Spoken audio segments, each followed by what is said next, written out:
സ്വീഡനിലേക്ക് പറക്കാം പഠിക്കാം സ്റ്റഡി ലിങ്ക്സിലൂടെ the best educational consultancy study links international. സ്വപ്നങ്ങൾക്കൊപ്പം എന്നും. സമയം രാവിലെ 5 മണി. 1 by 1 ആയിട്ട് ഓരോ ട്രോഫിയും പുറക്കി വണ്ടിയിലിട്ട് ഞങ്ങൾ പോകുന്നു ഒരു ലോങ് യാത്രയ്ക്ക് വേണ്ടി. നല്ല ബെഡ് സ്പേസ് ഒക്കെ റെഡിയാക്കി. Good night guys. Good night. Good night. രാവിലെ ഒരു 3 മണിക്കൂർ ഡ്രൈവ് ഉണ്ട്. 9:30 നമുക്ക് ഡേറ്റോണ ബീച്ചിലെത്തണം. ഡേറ്റോണ ബീച്ചിൽ രാവിലെ പോകുന്ന എന്തിനാന്നല്ലേ, അവിടെ ഒരു ടൂറ് ബുക്ക് ചെയ്തിട്ടുണ്ട് 9:30. അതിന് മുമ്പ് അവിടെ എത്തണം. റെഡി? Let's go. അവിടെ എല്ലാവരും കയറി. ചേച്ചി പിള്ളേർ ഓൾറെഡി അവിടെ കിടന്ന് ഉറങ്ങി കഴിഞ്ഞു. ഞങ്ങൾ പണ്ട് ചെയ്തുകൊണ്ടിരുന്ന പരിപാടിയാണ്. ഋഷി പണ്ട് ചെറുതായിരുന്നപ്പം ഇതേപോലെ പൊക്കിയെടുത്തിടുമായിരുന്നു. പക്ഷെ ഇപ്പം അവൻ എണീക്കും. അതുകൊണ്ട് സെറ്റാണ്. ഓക്കെ, അപ്പം നമ്മൾ യാത്ര പോകുന്നു. സോ നമ്മൾ റോഡിലോട്ട് കയറി. 8:30 എന്ന് പറയുമ്പോഴത്തേക്കിനും 8:30 എത്തുമല്ലേ. 237 മൈല് പോകണം നമുക്ക് ഇവിടെ നിന്ന്. 3 മണിക്കൂർ 15 മിനിറ്റ് ഡ്രൈവ്. 237 മൈൽ എന്ന് പറയുമ്പോഴത്തേക്കിനും ഏകദേശം ഒരു 350 കിലോമീറ്ററോളം വരും. 8:30 എത്തുമെന്നാണ് കാണിക്കുന്നത്. അങ്ങനെ നമ്മുടെ വണ്ടി നമ്മൾ ഹൈവേയിൽ കയറ്റി പറപ്പിക്കാൻ തുടങ്ങി. ഇത് അത്യാവശ്യം കംഫർട്ടബിൾ ആയിട്ടുള്ള ഒരു വണ്ടിയാണെന്ന് എനിക്ക് തോന്നുന്നു. എന്തായാലും പുറകിൽ ആൾക്കാർ ഉറങ്ങുന്നു, മുമ്പിലിരുന്ന് ഞാനും ഉറങ്ങാൻ പോവാണ്. നിങ്ങൾ ഉറങ്ങി കുറച്ചു നേരം. വണ്ടി ക്രൂസിലിട്ടിട്ട് ഉറങ്ങിയാൽ മതി. അതെ. അതിന്റെ മേളിലൊരു സ്റ്റേഷൻ എടുത്ത് വെച്ചാൽ അത് പണ്ടല്ലേ, ഇപ്പൊ ക്രൂസ് ഉണ്ടല്ലോ. അപ്പൊ അതെടുത്ത് വെച്ചിട്ട് നമുക്ക് എല്ലാവർക്കും കൂട്ടിയിരുന്ന് ഉറങ്ങാം. അപ്പൊ ഒരുമിച്ച് ഉറങ്ങിപ്പോ ചെറിയൊരു ഉറങ്ങി. ഞങ്ങൾ എല്ലാവരും ഉറങ്ങുന്നത് അല്ലേ. ചേച്ചി അവിടെ പുറകെ പുതച്ചു കൊടുക്കണത്. പിള്ളേർ എണീറ്റോ? ആ അതെ. ഈ പുള്ളി ഇവിടെ നിന്ന് വണ്ടി ഓടിക്കുമായിരുന്നു. വിജനമാണ്. വിജനമായ വഴികളിലൂടെ ഇങ്ങനെ മൈലുകൾ താണ്ടി 83 മൈൽ. ആ ശരി, അതെ, 83 മൈൽ ഒറ്റ റോഡ് സ്ട്രെയിറ്റ്. നമ്മൾ അപ്പ് നോർത്ത് ഇങ്ങനെ പോയിക്കൊണ്ടിരിക്കും തോറും നമുക്ക് തണുത്ത് തുടങ്ങിക്കൊണ്ടിരിക്കും. ഞങ്ങളൊരു സർവീസസ് ഏരിയയിൽ വണ്ടി നിർത്തി. ജസ്റ്റ് നീഡ് ടു എന്താ പറയുക, ഫ്രഷ് അപ്പ്, കർമ്മങ്ങൾ നിർവഹിക്കണം. പിന്നെ വേറൊരു സംഭവം ഇത് കണ്ടോ, ഈ സാധനം കണ്ടോ, സ്റ്റുഡൻറ് ഡ്രൈവർ എന്നും പറഞ്ഞുകൊണ്ടൊരു വണ്ടി കണ്ടോ. ഇവിടുത്തെ ഡ്രൈവിംഗ് സ്കൂൾ വണ്ടിയാണെന്ന് തോന്നുന്നു അല്ലേ. അതിൽ GPS ഉണ്ട്, അങ്ങനെ പല പരിപാടികളുണ്ട്. അത് സ്പീഡിൽ ഓടിക്കാൻ പാടില്ല, അങ്ങനെ പല സംഭവങ്ങളൊക്കെ ഉണ്ട്. അങ്ങനെ രാവിലെ വിജനമായി കിടക്കുന്ന ഒരു സർവീസസിൽ നമുക്ക് എന്താ പറയുക, ടോയ്ലറ്റിൽ പോകണം, പിന്നെ കുടിക്കാൻ എന്തെങ്കിലും വാങ്ങണം, പിന്നെ അങ്ങനെ പല പരിപാടികൾ. ഇതിനകത്തെ കുറേ കടകളുണ്ട്. KFC, പിന്നെ സാൻഡ്വിച്ച്, അങ്ങനെ കുറേ കടകളൊക്കെ ഉണ്ട്. പിന്നെ ഇവിടെ എല്ലാം ഇല്ലാത്തൊരു സംഭവമാണ് ഇവിടെ ഡങ്കിൻ. ഇവിടുത്തെ ആൾക്കാരുണ്ടല്ലോ ഭയങ്കരമായിട്ട് ഡങ്കിനിൽ ഒബ്സസ്ഡ് ആണെന്നാണ് എനിക്ക് തോന്നുന്നത്. എവിടെ പോയാലും ഡങ്കിനിൽ ഇടിയ തിരക്കാ. എന്താ ഇതിന് മാത്രം ഇവിടെ ഉള്ളതെന്ന് എനിക്കറിയത്തില്ല. ഡോണറ്റ് വിറ്റുകൊണ്ടിരുന്ന കടയാണ്, പക്ഷേ ഇപ്പോൾ ഡോണറ്റ് മാത്രമല്ല, ഇപ്പോൾ എല്ലാം കിട്ടും. കാപ്പിയും ചായ എല്ലാം കിട്ടും. അച്ചായനോടൊപ്പം നിൽപ്പുണ്ട്. അച്ചായൻ എന്തിൻ്റെ അവരെ ഈ ഡങ്കിനിലെ കാപ്പി കുടിക്കുന്ന ആളാണ്. എനിക്കാണത് കുടിച്ചിട്ടാണെങ്കിൽ ഇഷ്ടപ്പെട്ടിട്ടേ ഇല്ല. കാരണം മധുരം ഇല്ലാത്ത ചായയും കാപ്പിയും തരാൻ പറഞ്ഞാൽ അവർ മധുരം ഇട്ടൊരു സിറപ്പൊക്കെ ഇട്ട് എന്തോ ഇതൊക്കെയാണ് തരുന്നത്. എനിക്കറിയത്തില്ല എന്താ ഇതിന് മാത്രം പ്രത്യേകതയുള്ളത് ഡങ്കിന്. ഇതൊന്നും രാവിലെ തുറന്നിട്ട് പോലും ഇല്ല. കണ്ടില്ലേ, മോൾ എണീറ്റ് പല്ലൊക്കെ തേച്ചിട്ട് വരുന്നുണ്ടത്തേക്ക് മോനകത്ത് കിടന്ന് ഉറക്കമാണ്. നമുക്ക് പോവാം, നമ്മൾ ലേറ്റായി. നമ്മൾ ലേറ്റ്. ഇവർ ഡങ്കിനാണ് ലേറ്റ് ആക്കിച്ചത്. ഡങ്കിന് എന്തോ തിരക്കല്ല, അവിടെ തിരക്കുണ്ട്. അവര് ഈ പറഞ്ഞ പോലെ സാമട്ടിന് നിന്നിട്ട് സാധനങ്ങളൊക്കെ എടുത്തു തരുള്ളൂ. യെസ്, ഞങ്ങൾ കയറി. ഞങ്ങളങ്ങനെ വണ്ടി ഓടിച്ച് ഓർലാൻഡോ എത്തിയിരിക്കുകയാണ്. ഓർലാൻഡോ എന്ന് പറഞ്ഞ സ്ഥലം ഫ്ലോറിഡ എന്ന് പറഞ്ഞ ആ ഒരു സ്റ്റേറ്റിലെ മറ്റൊരു വലിയൊരു ടൗണാണ് ഓർലാൻഡോ. നമ്മുടെ യൂണിവേഴ്സൽ സ്റ്റുഡിയോ, പിന്നെ ഡിസ്നി, പിന്നെ വേറെ എന്തെങ്കിലും ഇവിടെ ഡിസ്നി ഇവിടെ അല്ലേ? അതൊക്കെ ഇവിടെയാണ്. അതൊക്കെ ഇവിടെയാണ്. അതൊക്കെ പിന്നെ പോകും, ഇപ്പൊ പോകുന്നില്ല. എന്തോരം പാലങ്ങളാണെന്ന് നോക്കി. മൊത്തം പാലങ്ങളാണ്. ചറപറ പാലങ്ങൾ. മേളിൽ കൂടെയും താഴെ കൂടെയും അവിടെ കൂടെയും ഇവിടെ കൂടെയും ഇങ്ങനെയൊക്കെ പണിത് കഴിഞ്ഞാൽ ഇതുപോലെ ഹൈവേയിലൂടെ വണ്ടികൾക്ക് സുഖമായിട്ട് എല്ലാവർക്കും കൂടെ പോകാം. അങ്ങനെ രാവിലെ എണീറ്റിരുന്ന പിള്ളേര് ഉറക്കമെല്ലാം കഴിഞ്ഞ് എല്ലാ പരിപാടികളും കഴിഞ്ഞ് കുളിച്ച് സുന്ദര കുട്ടപ്പന്മാരായിട്ട് നമ്മൾ ഇറങ്ങാൻ പോകല്ലേ. മുടിയൊക്കെ ചെയ്യിക്കൊണ്ടിരിക്കുകയാണ്. അങ്ങനെ ഞങ്ങൾ ഡേറ്റോണ എത്തി. ഇത് ഭയങ്കര ഡ്രൈവ് ആയിരുന്നു കേട്ടോ. 400 കിലോമീറ്ററോ എങ്ങാണ്ട് ഓടിച്ച് പറന്ന് നമ്മൾ ഡേറ്റോണ എത്തി. ഡേറ്റോണയ്ക്ക് പോകുമ്പോഴത്തേക്കും ഇച്ചിരി പറന്നൊക്കെ പോകണം അല്ലേ. അങ്ങനെയാണല്ലോ.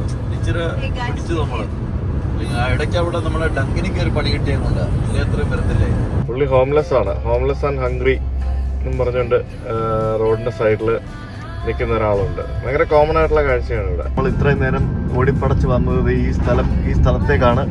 ഈ കാണുന്ന സ്ഥലം എന്താണെന്നറിയാമോ? ഡേറ്റോണ ഇന്റർനാഷണൽ സ്പീഡ് വേ. നിങ്ങൾ ധാരാളം ഗെയിമുകളിലൊക്കെ കണ്ടിട്ടുണ്ടാവും. പിന്നെ ഈ പറഞ്ഞ പോലെ ഈ മത്സരങ്ങളൊക്കെ ഫോളോ ചെയ്യുന്ന ആൾക്കാർക്ക് അറിയാവുന്ന സംഭവമായിരിക്കും. ഇവിടെ നമുക്ക് വെൽക്കം ടു ഡേറ്റോണ ബീച്ച് എന്ന് പറഞ്ഞുകൊണ്ട് കാണാം. പക്ഷേ ബീച്ച് ഇവിടെ നിന്ന് ഒരു 5 മൈൽ ദൂരമുണ്ട്.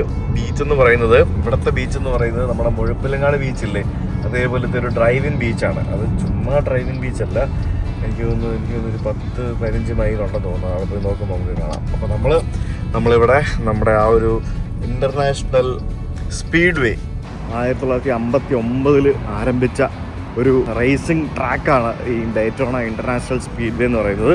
അതിവിടെ ഒരു ടൂർ ബുക്ക് ചെയ്തിട്ടുണ്ട് നമ്മൾ രാവിലെ 9:30. അതിന് വേണ്ടിയാണ് ഈ ഓടിപ്പടിച്ചിങ്ങോട്ട് വന്നത്. So we are inside Daytona. ഇതാണ് നമ്മൾ വന്നിരിക്കുന്ന സ്ഥലം. ഇത് കണ്ടില്ലേ, ഇവിടെയൊക്കെ ഇങ്ങനെ ആൾക്കാർ ഇങ്ങനെ ഇരുന്ന് ഈ റേസിംഗ് കാണുന്ന സ്ഥലമാണ്. അത് കാണാൻ വേണ്ടിയാണ് നമ്മൾ പോകുന്നത്. അത് ട്രാക്കിലേക്ക് ഇങ്ങനെ കൊണ്ടുപോകും, എങ്ങനെ പരിപാടി ഒന്നും അറിയാതെ. ഇവിടെ ഒരു വണ്ടിയിൽ വേണം പോകാനായിട്ട്. ഈ വണ്ടിയിലാണ് കൊണ്ടുപോകുന്നത് അല്ലേ? നമ്മളൊരു ഒരു ഒരു കിടിലം വണ്ടിയിൽ അതിൻ്റെ ബാക്കിൽ ഇങ്ങനെ 2 ട്രെയിലർ ഇങ്ങനെ ഘടിപ്പിച്ചിട്ട് അതിലാണ് നമ്മളെ കൊണ്ടുപോകുന്നത്. പുള്ളിയാണ് നമ്മളെ ടൂർ കൊണ്ടുപോകുന്ന ആള്.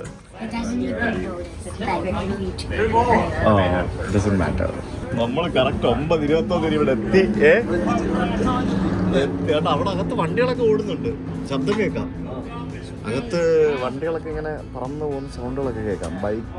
ബൈക്കല്ല, കാറല്ലേ? ബൈക്കില്ലല്ലോ അവിടെ? കാറാണ്, ബൈക്കില്ല, car. All right, raise your hands above your head if you can hear my voice. Yes.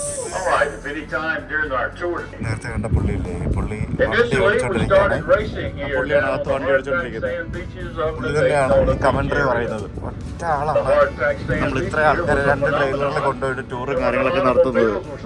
മുമ്പിലും പറയിലും ആൾക്കാരുണ്ട്. They were bringing their car and seeing how fast they could go. On the north run, the car started going airborne out there on those salt flats. Drove in the first inaugural were starting to be infringed on by the higher tides on the eastern seaboard. It's always obvious who won the race. But at the end of that first, that was used to name the winner of that inaugural Daytona 500. The 42 car in the middle of that 3-car set was driven by Lee Petty.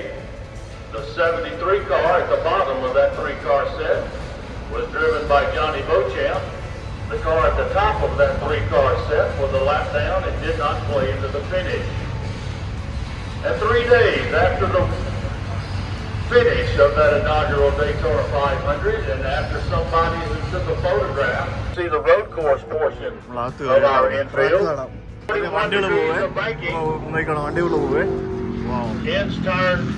In turns 1 and 2, and as you see, that second car has just blown an engine. അവനെ rescue ചെയ്യാൻ വേണ്ടി ഒരു And ആംബുലൻസും you'll see പിന്നെ some of ഫയർഫോഴ്സും the ഒക്കെ safety പോകുന്നുണ്ട്. അത് തീ equipment പിടിച്ച് that are ആ ഏരിയ കണ്ടോ, അവിടെയാണ് gallery, looks like they main got gallery, stopped over ആൾക്കാരൊക്കെ here ഇരിക്കുന്ന coming out of സ്ഥലം. turn 2. ഏകദേശം 1,00,000-ലധികം ആൾക്കാരൊക്കെ ഇരിക്കാൻ സാധിക്കുന്ന ഒരു ഗാലറിയാണ് നമുക്ക് അവിടെ കാണുന്നത്.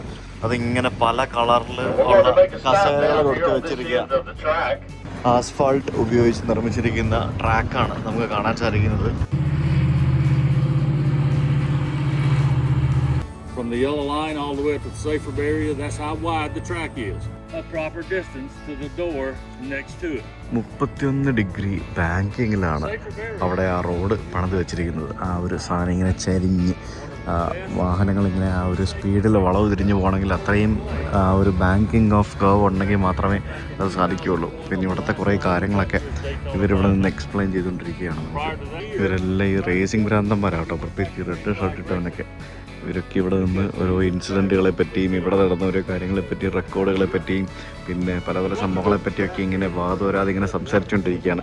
ആ കാണുന്ന സ്ഥലത്ത് വെച്ചിട്ട് ഏതോ ഒരു വണ്ടി തകർന്നിട്ട് അവിടെ മൊത്തത്തിൽ വലിയ സംഭവങ്ങളൊക്കെ സംഭവിച്ചിരുന്നു എന്നൊക്കെ പറഞ്ഞിട്ട് കുറേ കാര്യങ്ങളൊക്കെ ഇങ്ങനെ പറയുന്നുണ്ട്. അങ്ങനെ ഓരോരോ സംഭവങ്ങളൊക്കെ ഇങ്ങനെ പറഞ്ഞുകൊണ്ടിരിക്കുന്നുണ്ട് ഇവർ. എനിക്കിതിനെ പറ്റി വലിയ ധാരണയൊന്നും ഇല്ലാത്തതുകൊണ്ട് ഞാനിങ്ങനെ കണ്ടുകൊണ്ടിരിക്കുക. പക്ഷേ ഞാൻ ആദ്യമായിട്ട് ഒരു റേസിംഗ് ട്രാക്ക് കയറി കാണുന്നത് കേട്ടോ. നമ്മൾ പല സ്ഥലത്തിലുള്ള ക്രിക്കറ്റ് സ്റ്റേഡിയം, ഫുട്ബോൾ സ്റ്റേഡിയം ഒക്കെ കണ്ടിട്ടുണ്ടെങ്കിലും this is the first time I'm going inside a racing track. നമ്മുടെ ഡൽഹിയിലില്ലേ ഒരെണ്ണം? Yes. Themselves down here on this end of the infield, as well as all throughout the infield. But that's where my Pablo ran over the jet dryer races for the sports cars. ഇവിടെ ഈ ഒരു ഇതിൻ്റെ ഉള്ളിൽ കയറാനായിട്ട് പലതരത്തിലുള്ള lines ഉണ്ട്. Express line, പിന്നെ VIP line എന്നൊക്കെ പറഞ്ഞ് കുറേ സംഭവങ്ങളുണ്ട്. അപ്പോൾ ഇവിടെ ടൊയോട്ട ഗേറ്റ് എന്നും പറഞ്ഞുകൊണ്ട്, ടൊയോട്ട ഇവരുടെ ഒരു സ്പോൺസറാണെന്ന് തോന്നുന്നു. യെസ്, ടൊയോട്ട ഗേറ്റ് എന്ന് പറഞ്ഞൊരു ഗേറ്റിന് മുമ്പിൽ വണ്ടി നിർത്തി നമ്മളിപ്പോൾ അകത്തോട്ട് കൊണ്ടുപോകുമെന്ന് തോന്നുന്നു.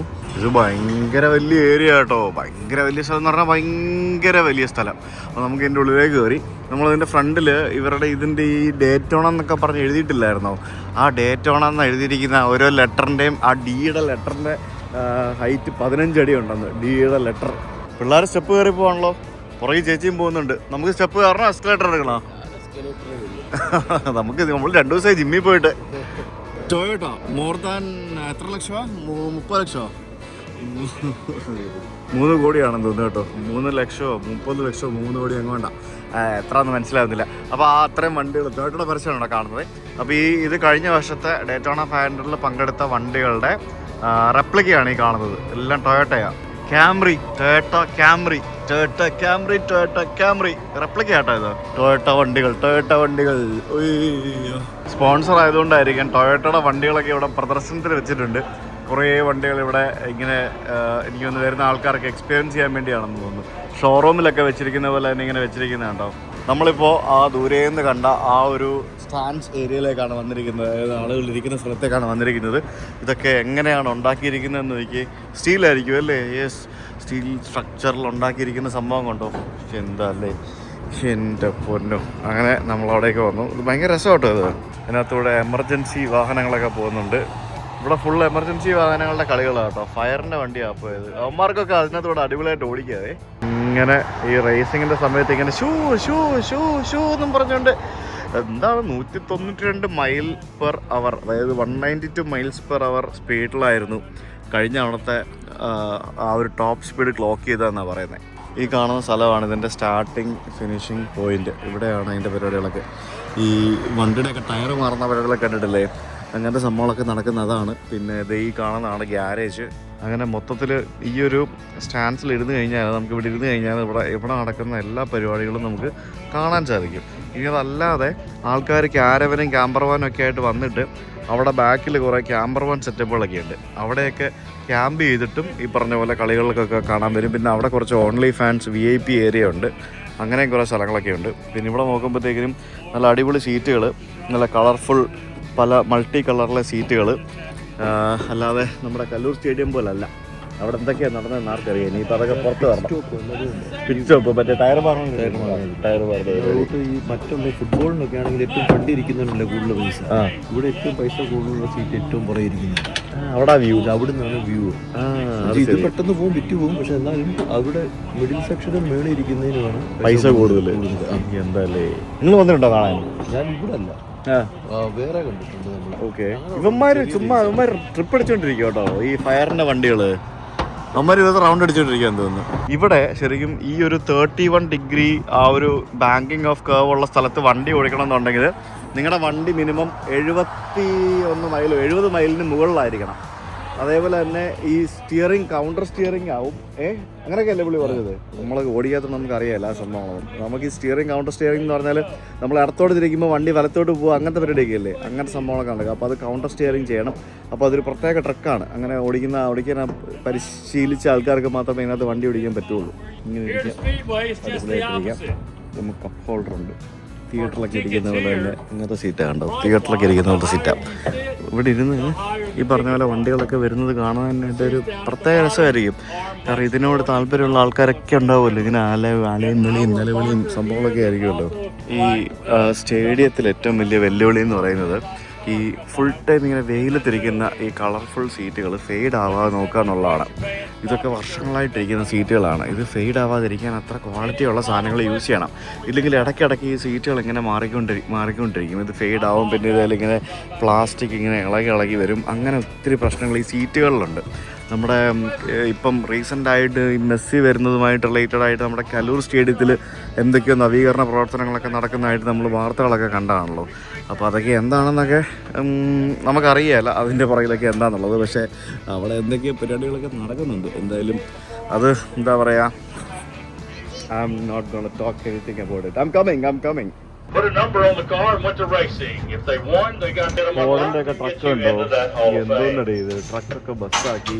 ഫോർഡിന്റെ ഒക്കെ വണ്ടികൾ ഇഷ്ടം പോലെ ഇവിടെ ഉണ്ട്. ഫോർഡുണ്ട്, ഷെവർലെ ഉണ്ട്. നമ്മൾ പോയത് ഫോർഡിന്റെ വണ്ടിയായിരുന്നു. ഒരു രക്ഷയില്ല, കാണുമ്പോൾ കൊതിയാവും ഇങ്ങനത്തെ വണ്ടിയൊക്കെ. ടൂർ കഴിഞ്ഞ് നമ്മൾ ഇറങ്ങി വരുമ്പോഴത്തേക്കിനും അകത്ത് വരുമ്പോഴത്തേക്കിനും ഇവിടെ നമുക്ക് പണ്ട് ഉപയോഗിച്ചിരുന്ന കുറച്ച് ഒറിജിനൽ വണ്ടികളൊക്കെ ഇവിടെ ഇങ്ങനെ പ്രിസർവ് ചെയ്ത് വെച്ചിട്ടുണ്ട്. അങ്ങനെ ഇതൊക്കെ ഭയങ്കര ചാമ്പ്യൻസിൻ്റെ വണ്ടികളാണ്. William Byron 2025 ഡെയ്റ്റോണ 500 champion. കഴിഞ്ഞ തവണത്തെ ഈ വർഷം കഴിഞ്ഞ ലാസ്റ്റ് നടന്ന മത്സരത്തിൻ്റെ ചാമ്പ്യനാണ് പുള്ളി. അതിൻ്റെ എക്സോസ്റ്റ് ഒക്കെ ഇരിക്കുന്നത് കണ്ടില്ല, എനിക്ക് അവിടെ എക്സോസ്റ്റ് അവിടെ ഇരിക്കുന്നു. പിന്നെ ഇതിനകത്ത് എത്രത്തോളം സേഫ്റ്റി, അതായത് ഈ വണ്ടി ഓടിക്കുന്ന ആൾക്ക് ഈ വണ്ടി മറിഞ്ഞാലും ഒന്നും സംഭവിക്കാതിരിക്കാൻ വേണ്ടി എന്തൊക്കെ സേഫ്റ്റി പ്രിക്കോഷൻസ് ഇതിനകത്തുണ്ടെന്നറിയാമോ? റോൾ ഗേജ് മാത്രമല്ലല്ലോ, വേറെ കുറേ സാധനങ്ങളുണ്ടല്ലോ. ഓരോ വർഷത്തെയും വിന്നേഴ്സിൻ്റെ ഫോട്ടോസ് വെച്ചിട്ടുണ്ട്. ഈ വില്യം ബൈറൺ തന്നെയായിരുന്നു 2025-ലും 2024-ലെയും വിന്നർ. ഈ ഡെന്നി ഹാംലിനുണ്ട്, 2016 പുള്ളി കപ്പെടുത്തു. അതിനുശേഷം 2019-ലും 20-ലും പുള്ളി കപ്പടിച്ചു. അങ്ങനെ നിരന്തരമായിട്ട് വർഷങ്ങൾ അടുപ്പിച്ചടിച്ച് കപ്പെടുക്കുന്ന ആൾക്കാരൊക്കെ ഇവിടെ ഇഷ്ടം പോലെ ഉണ്ട്. ഇതിൻ്റെ ഫ്യൂൽ ടാങ്ക് കണ്ടില്ല, അത് ഫ്യൂൽ സിസ്റ്റം എന്ന് പറയുന്നത് വേറെ തന്നെ ഫ്യൂൽ സിസ്റ്റമാണ്. നിങ്ങൾക്ക് വീഡിയോ കാണുമ്പോൾ അറിയാം.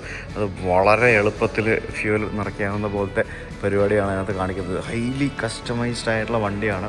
ഇതിനകത്ത് കയറുന്ന ഡോറ് പോലും ഇല്ല, കണ്ടില്ലേ? അത് നിങ്ങൾക്ക് കാണുന്നവർക്കറിയാം ഇതിനകത്ത് എങ്ങനെയാണ് ആൾ കയറിയിരിക്കുന്നതെന്നൊക്കെ. അപ്പോൾ അത്രയും കസ്റ്റമൈസ്ഡ് ആയിട്ടുള്ള വണ്ടിയിലാണ് ഇവരിത്രയും അഭ്യാസങ്ങൾ കാണിക്കുന്നത്. പിന്നെ ഇത് വലിയൊരു മ്യൂസിയം പോലെയാണ്. ഇതിനകത്ത് പണ്ട് മുതലുള്ള പല വണ്ടികൾ ഇവിടെ വെച്ചിട്ടുണ്ട്. ഇവിടെ കപ്പെടുത്ത ആൾക്കാർ ഉപയോഗിച്ച വണ്ടിയും ഉപയോഗിക്കാത്ത വണ്ടിയും അല്ലാത്ത വണ്ടിയും മറിച്ച വണ്ടിയും മറ്റേ വണ്ടി എന്നൊക്കെ പറഞ്ഞുകൊണ്ട് എല്ലാ സംഭവങ്ങളും കാണാം ഇവിടെ.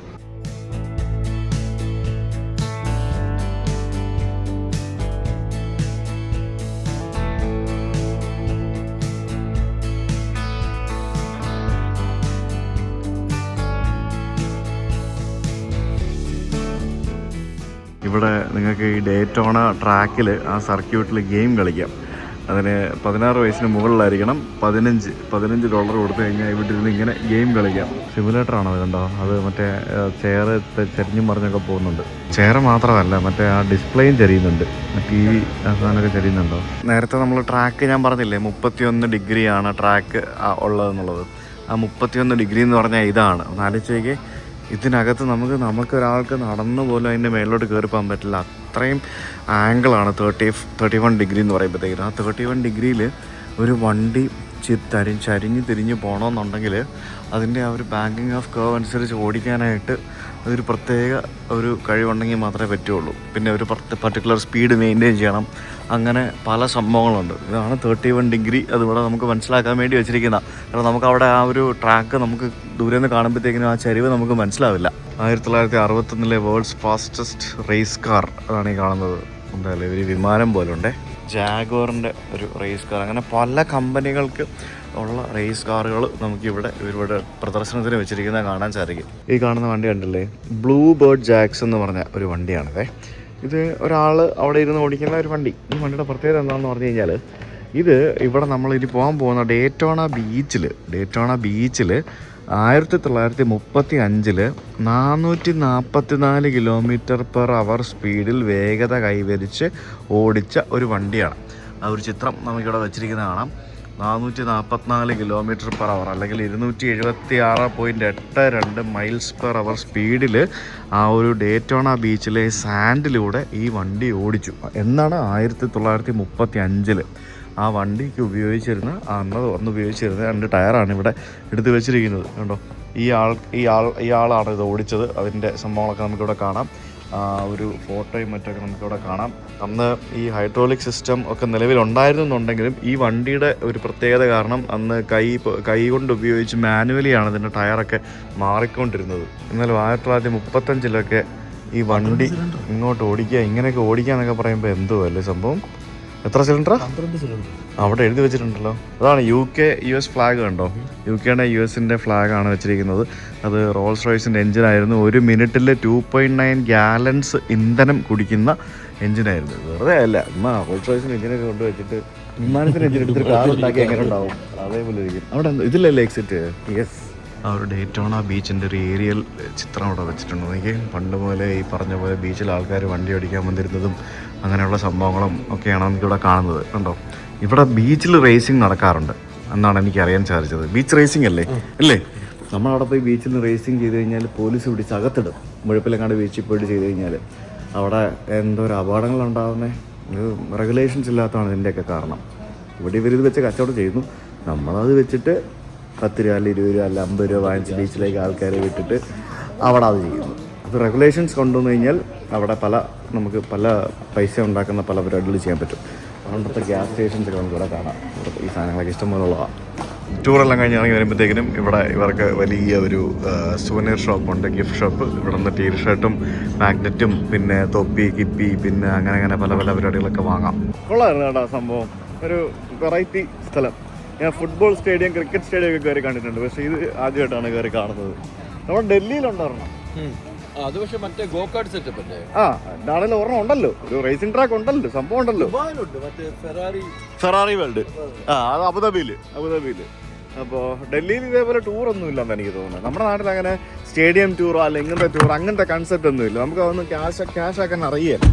ഇവരൊക്കെയാണ് ആ ഒരു എന്താ പറയുക ഫാൻസിനെ വെച്ചിട്ട് അല്ല അതിൻ്റെയൊക്കെ ഇഷ്ടമുള്ള ആൾക്കാരെയൊക്കെ വെച്ചിട്ട് എന്ത് വിറ്റ് പൈസയാക്കും എടുക്കാനുള്ള പുറത്ത്. നമ്മളതൊക്കെ കണ്ടു പഠിക്കണം എപ്പോഴും. ഇത് നമ്മുടെ ഡേറ്റോണ ഡ്രൈവിംഗ് ബീച്ചിലേക്കുള്ള വഴിയാണേ. നല്ല വലിയ വീതിയേറിയ വഴി, നല്ല അടിപൊളി സെറ്റപ്പ്. ചുറ്റിനും ഹോട്ടലുകളും റെസ്റ്റോറൻറ്റുകളും റിസോർട്ടുകളും എന്തൊക്കെ പരിപാടികളാണ് ഇവിടെ ബീച്ചിലേക്ക് പോകുന്ന ഒരു പാലം കണ്ടു. വലിയൊരു പാലം ഞാൻ എപ്പോഴും ആലോചിക്കുമായിരുന്നു. നമ്മുടെ മുഴപ്പിലങ്ങാട് ബീച്ചിൽ ശരിക്കും വലിയൊരു റിനോവേഷൻ വർക്ക് ഇപ്പോൾ നടന്നുകൊണ്ടിരിക്കുകയാണ്. അവിടെ KTDC ഹോട്ടലൊക്കെ പണിതിട്ടുണ്ട്. അതിൻ്റെ ഉദ്ഘാടനം കഴിഞ്ഞതെന്ന് എനിക്കറിയില്ല. വലിയ സംഭവങ്ങളൊക്കെ നടക്കുന്നുണ്ട്. പക്ഷേ ഇപ്പോഴും ആക്സസിബിലിറ്റി ഒരു വലിയ പ്രശ്നമല്ലേ. ഞാൻ പുതിയ റോഡ് പണിതിട്ടുണ്ടോ എന്ന് എനിക്കറിയില്ല. ഞാനവിടെ പോകുന്ന സമയത്തൊക്കെ അവിടേക്ക് എത്തിപ്പെടാൻ ഭയങ്കര പാടായിരുന്നു. ചെറിയ കുഞ്ഞു വഴികൾ. വീക്കെൻഡ്സും അവധി സമയങ്ങളിലൊക്കെ ആണെങ്കിൽ ഭയങ്കര ട്രാഫിക് ബ്ലോക്കും തിരക്കും ഒക്കെ ആയിട്ട് അവിടുത്തെ നാട്ടുകാർക്ക് പോലും ഉപദ്രവമാകുന്ന രീതിയിലായിരുന്നു സംഭവങ്ങളൊക്കെ. അപ്പോൾ നല്ല റോഡുകളൊക്കെ പണിത് ടൂറിസമൊക്കെ മെച്ചപ്പെടുത്തി കഴിഞ്ഞാൽ നല്ല വരുമാനം ഉണ്ടാക്കാവുന്നൊരു സ്ഥലമാണ് നമ്മുടെ മുഴപ്പിലങ്ങാട് ബീച്ച്. നമ്മുടെ ഏഷ്യയിലെ ലോങ്ങസ്റ്റ് ഡ്രൈവിംഗ് ബീച്ചാണ് മുഴപ്പിലങ്ങാട് ബീച്ച്. അപ്പച്ചൻ്റെ വണ്ടിയുണ്ട് വരച്ചിട്ടേ, നമുക്ക് ഇറക്കണ്ടേ ഇതേപോലെ ഒരു വണ്ടി. പക്ഷെ അപ്പച്ചനാവണമല്ലേ. കൂടുതലും അപ്പച്ചന്മാരാണ് ഇവിടെ. നമ്മൾ ഈ UK-ലും US-ലൊക്കെ പോയി കഴിഞ്ഞാൽ ഈ സ്പോർട്സ് കാറായിട്ട് നടക്കുന്നതും പിന്നെ വലിയ ലക്ഷറിയസ് വണ്ടികളായിട്ട് നടക്കുന്നതൊക്കെ അപ്പച്ചന്മാരായിരിക്കും കൂടുതൽ. അങ്ങനെ ഫൈനലി നമ്മൾ വേൾഡ്സ് ഫേമസ് ബീച്ചിലേക്ക് എത്തിക്കൊണ്ടിരിക്കുകയാണ്. ഇപ്പോൾ നമ്മൾ നേരെ സ്ട്രെയിറ്റ് പോയി ഇറങ്ങുവാണല്ലേ. Okay, that's nice. ഇവിടുത്തെ ഈ ഒരു സെറ്റപ്പ് ഒക്കെ നോക്ക്, എന്ത് അടിപൊളിയായിട്ടാണ് ഈ ഒരു ഏരിയ ഒക്കെ എടുക്കാച്ചാക്കി ഇട്ടിരിക്കുന്നത്. All vehicles must exit beach before sunset. സൺസെറ്റിന് മുന്നേ ഇറക്കണം. പിന്നെ നമുക്ക് 10 മൈൽസ് പെർ അവർ ആണ് ഇതിനകത്ത് ഓടിക്കാനുള്ള സ്പീഡ് ലിമിറ്റ് എന്ന് പറയുന്നത്. $32 കൊടുക്കണം ഇതിനകത്ത് വണ്ടി കയറ്റുന്നതിന് വേണ്ടി. അത് നല്ല കാര്യമാണ്. കാരണം പുള്ളി നമ്മുടെ അവിടെ പൈസ കൊടുക്കണമല്ലോ, മുഴപ്പിലങ്ങാട് പൈസ കൊടുക്കണം. പൈസ കൊടുക്കുന്നത് വഴി നമുക്ക് ക്യാഷും കാർഡും എല്ലാം അക്സെപ്റ്റ് ചെയ്യും. ഇത് പ്രൈവറ്റ് ടീമിന് കൊടുത്തിരിക്കുക കേട്ടോ, പാർക്ക് വലൂസിയ എന്നും പറഞ്ഞുകൊണ്ട്. അതായത് ഈ ബീച്ച് ഡ്രൈവിംഗ് സെറ്റപ്പ് ഇത് കംപ്ലീറ്റ് ഒരു പ്രൈവറ്റ് ഏജൻസി ഏൽപ്പിച്ചിരിക്കുകയാണെന്ന് തോന്നുന്നു. എന്നിട്ട് അവരാണ് ഈ സ്പീഡ് എൻഫോഴ്സ്മെന്റും പിന്നെ സേഫ്റ്റി കാര്യങ്ങളും ബാക്കിയുള്ള പരിപാടികളും ടിക്കറ്റ് കളക്ഷനും പിന്നെ ബീച്ചിന്റെ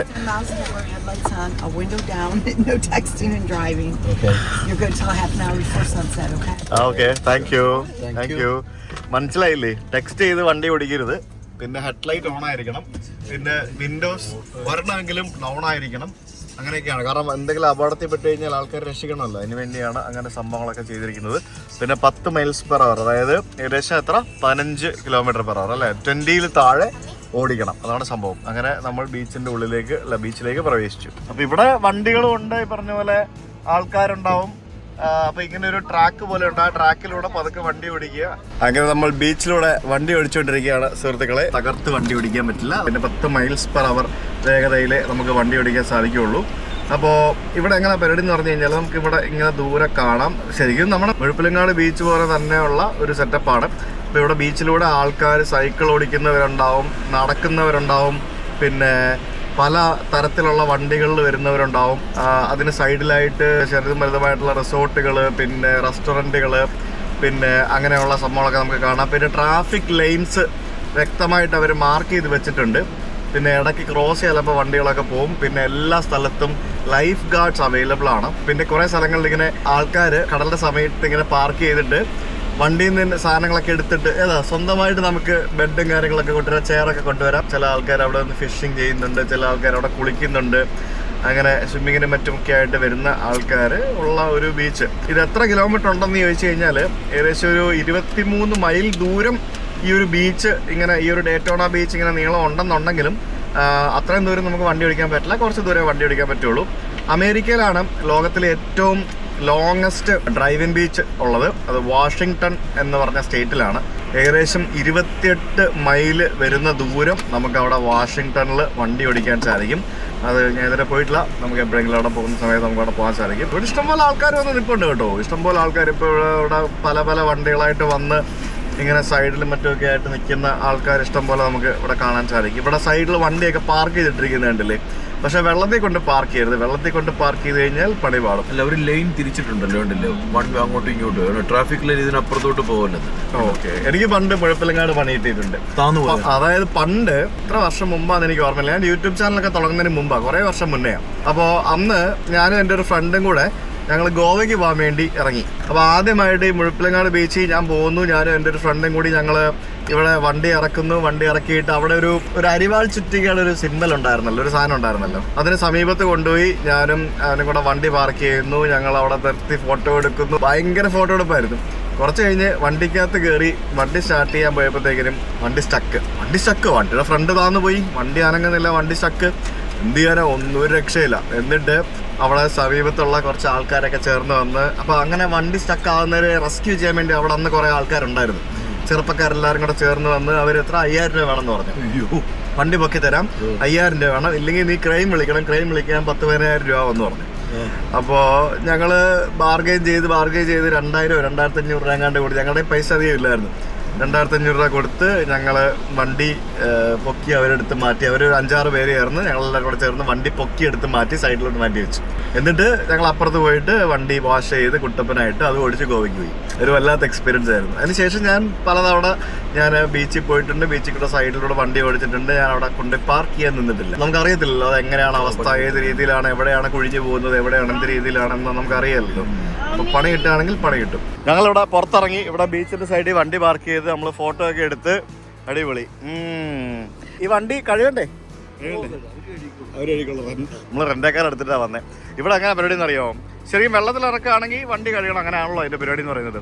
ഇവിടെ നമുക്ക് ആൾക്കാർ ഇങ്ങനെ ബീച്ചിൻ്റെ സൈഡിലൊക്കെ ഇങ്ങനെ വന്നിരിക്കുന്ന കാണാം. പിന്നെ കുറേ പേര് കുളിക്കാൻ പോകുന്ന കാണാം. ഇവിടെ കംപ്ലീറ്റ് ലൈഫ് ഗാർഡ് ഉണ്ട്. പിന്നെ പോരാത്തതിന് അങ്ങോട്ടും ഇങ്ങോട്ടും അവരുടെ വണ്ടികൾ ഇങ്ങനെ ഓടി നടക്കുന്നുണ്ട്. ഐസ്ക്രീം വണ്ടികളുണ്ട്. പിന്നെ ഈ കാണുന്നൊക്കെ ആൾക്കാർ ഇങ്ങനെ ചുമ്മാ വന്ന് ബീച്ചിൽ ഇങ്ങനെ എൻജോയ് ചെയ്യാൻ വേണ്ടി, ചില്ല് ചെയ്യാൻ വേണ്ടി വരുന്നതാണ്. ഇത് ശരിക്കും ഉണ്ടല്ലോ, ഇത് ഇവിടെ ഇച്ചിരി വെറ്റാണ് ചെറിയ രീതിയിൽ, പക്ഷേ എന്നാലും ഭയങ്കര ഹാർഡാണ് കേട്ടോ. ഭയങ്കര ഹാർഡാണ് മണ്ണെന്ന് പറയുന്നത്. അതുകൊണ്ടാണ് നമുക്കിവിടെ വണ്ടി ഓടിക്കാൻ പറ്റുന്നത്. ആ ഒരു രീതിയാണ് കണ്ടില്ലേ. പിന്നെ ഈ ബീച്ച് എന്ന് പറയുമ്പം ഏകദേശം ഒരു 100 മീറ്റർ മുതൽ ഒരു 200 മീറ്റർ വരെ നീളം പല സ്ഥലത്തും നമുക്ക് ഇതേപോലെ വണ്ടി ഓടിക്കാനുണ്ട്. അപ്പോൾ അതിനകത്ത് നമുക്ക് വണ്ടി ഓടിക്കാൻ തന്നിരിക്കുന്ന ഡെസിഗ്നേറ്റഡ് സ്ഥലത്തൂടെ നമുക്ക് വണ്ടി ഓടിക്കാം. അതാണ് സംഭവം എന്ന് പറയുന്നത്. എന്നാലും നൈസ് ഒരു കിടല സ്ഥലം. എത്ര ദൂരമാണെന്ന് അറിയോ? ഞങ്ങൾ നമ്മളിത് അടുത്ത സ്ഥലത്ത് പോയി. ഇത് നമ്മളൊരു സ്ഥലത്തു നിന്ന് തുടങ്ങിയിട്ട് ഒരു 10 മിനിറ്റോളം വണ്ടി ഓടിച്ച് എന്നിട്ട് നമ്മളിവിടെ എവിടെ എത്തിയില്ല. ഇത് ഇങ്ങനെ കിടക്കുകയാണ്. Kilometres and kilometres from Washington DC to Miami Beach. A plus B the whole square is equal to A square plus B square plus 2AB. A square plus 2AB plus B square. അതന്നെ, sorry മറന്നു. ഞാൻ മറ്റേ ക്ലാസ്സിൽ വരായിരുന്നു.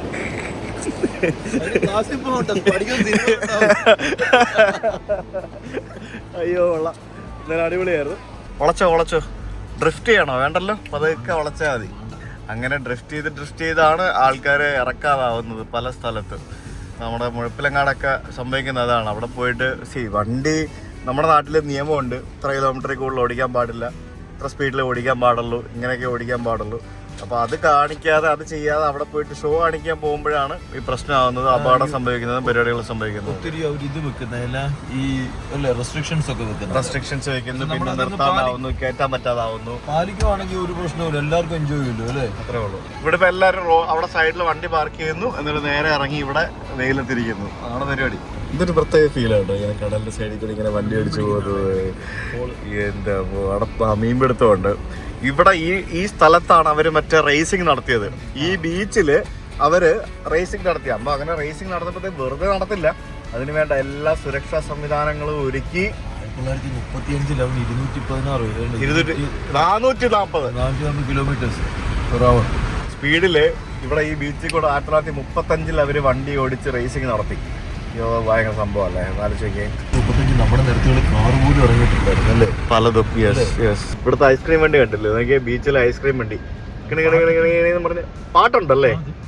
അത് കേൾക്കുമ്പോഴല്ലേ പിള്ളേർ നമ്മളെ ശല്യപ്പെടുത്തുന്നത്. Ice cream അപ്പൂപ്പൻ ഇവിടെ അത് തന്നെയാ, പാട്ടം വെച്ചോണ്ട് പിള്ളേരെ പ്രലോഭിപ്പിക്കാൻ വേണ്ടി നടക്കുന്ന ഐസ്ക്രീം ആണെങ്കിൽ ഇവിടെ പാട്ട്, ഐസ്ക്രീം അപ്പൂപ്പന്മാര് എല്ലായിടത്തും ഉണ്ട്. ഒരുത്തൻ ബീച്ചില് ടെന്റ് അടിച്ചിട്ട് അവിടെ ഇരിക്കുന്നതാണ്. ഒരുത്തനല്ല, കുറെ പേരുണ്ട് അവര് അവിടെ ബീച്ചിൽ കടലിൽ ടെന്റ് അടിച്ചിരിക്കുക. ഇതെല്ലാം വീട്ടിൽ നിന്ന് കൊണ്ടിരുന്ന സാധനങ്ങളാണ്. ചൂണ്ടയിടാനുള്ള സെറ്റപ്പും ഉണ്ട്.